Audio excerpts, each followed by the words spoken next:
Thailand के 1 साल के वीज़ा की फ़ीस गवर्नमेंट की तरफ से 1900 बात है। सिर्फ़ और सिर्फ 1900 बात, 1900 बात। जी दोस्तों, ये सच है। हेलो गाइस, मैं हूं आपका दोस्त अली और आप देख रहे हैं थाईलैंड लवर्स। जैसा कि आप सब लोग जानते हैं कि मेरी आने वाली हर नई वीडियो उसकी पिछली वीडियो के लिंक टू होती है, यानी कि अगर आपने मेरी पिछली वीडियो नहीं देखी तो प्लीज़ आप उसको देख लीजिए ताकि आपको बेटर समझ आ सके।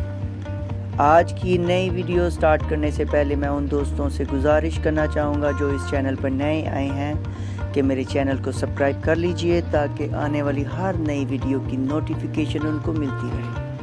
आज की इस वीडियो में मैं अपने व्यूअर्स को बताऊंगा कि थाईलैंड में कंपनी कैसे ओपन की जाती है। तो उसके लिए आपको चाहिए होगा थाईलैंड में ऑफिस आपने बनवाना है, ऑफिस आपने शो करना है लीगली। और एक चीज़ का ख्याल रखिएगा कि ऑफिस की रजिस्ट्री, उसको कहते हैं ताबियन बान, थाई लैंग्वेज में ताबियन बान कहते हैं।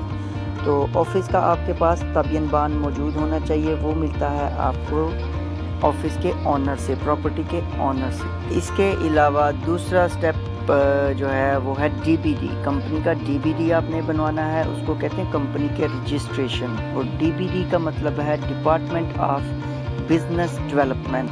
यहाँ पर मैं अपनी बात को रोकते हुए आपसे एक ज़रूरी बात करना चाहता हूँ जो मैं पहले भूल गया करना। वो ये है कि आप मेरी इस वीडियो को या तो डाउनलोड कर लीजिए ताकि अगर आपको दोबारा ज़रूरत पड़े तो ईज़िली आप उसको ओपन करके देख सकें, या फिर आप ये पॉइंट एक नोटबुक पर नोट कर लीजिए। जी दोस्तों, तो चलिए वापस आते हैं अपने प्रोसेस की तरफ। जी, तो हमारा अगला स्टेप है 4 थाई वर्कर्स।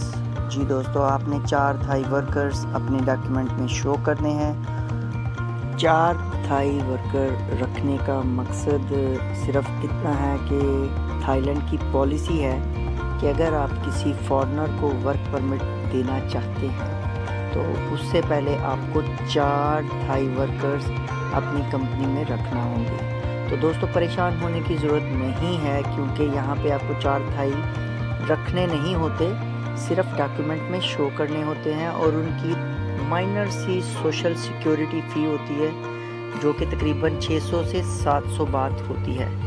जी दोस्तों, और इसके अलावा 4 थाई वर्कर्स को डॉक्यूमेंट्स में शो करना है। समटाइम्स वो आप अपने लॉयर के ज़रिए भी अरेंज कर सकते हैं, समटाइम आपको पर्सनली भी अरेंज करना पड़ सकता, क्योंकि उनकी ओरिजिनल इंफॉर्मेशन आपने डॉक्यूमेंट्स में शो करनी होती है। तो इसलिए ओरिजिनल 4 थाई पीपल आपने अरेंज करने हैं। उसके बाद आपको 5वां फॉरेनर का वर्क परमिट इशू हो सकता है।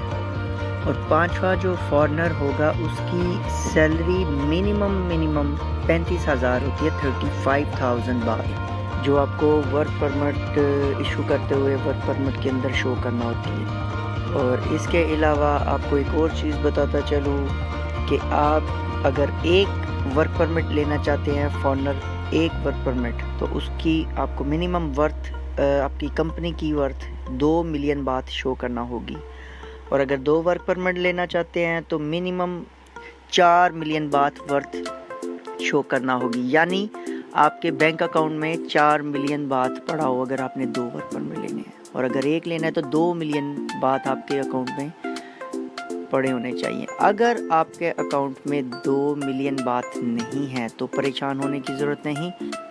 आप अपने लॉयर से कुछ एक्स्ट्रा पैसों में ये भी काम करवा सकते हैं, यानी आप कुछ एक्स्ट्रा पैसे देंगे अपने लॉयर को और वो आपके अकाउंट में 2 मिलियन बात शो कर देगा। तो ये मसला भी हल हो गया। अब इसके अगला जो स्टेप है वो है WP3। गवर्नमेंट की तरफ से आपने WP3 डॉक्यूमेंट इशू करवाना है, और वो डॉक्यूमेंट जो है वो है वर्क परमिट का डॉक्यूमेंट्स। उस पर आपको नॉन बी वीज़ा इशू होता है।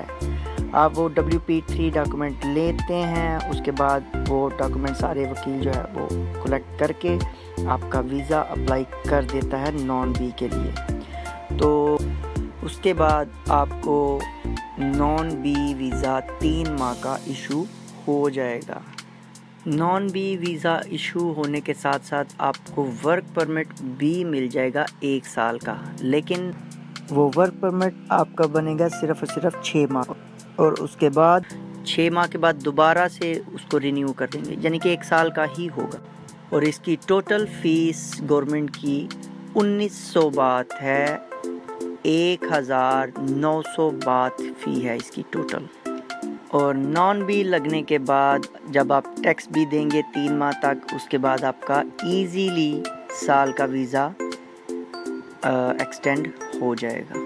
तो ये था जी आज का सारा टॉपिक, और सबसे इम्पोर्टेंट बात आपको अभी बताने जा रहा हूँ वो ये है कि जब आप कंपनी ओपन करवाते हैं तो कंपनी आप अकेले ओपन नहीं कर सकते, उसके लिए आपको किसी थाई की ज़रूरत पड़ सकती है, बल्कि पड़ती है। और आपने अपने भरोसे वाले किसी थाई पर्सन को अपने साथ मिलाना है, या फिर अपने लॉयर से कहना है कि मुझे कोई ऐसा बंदा दो जो आपके एतबार का हो।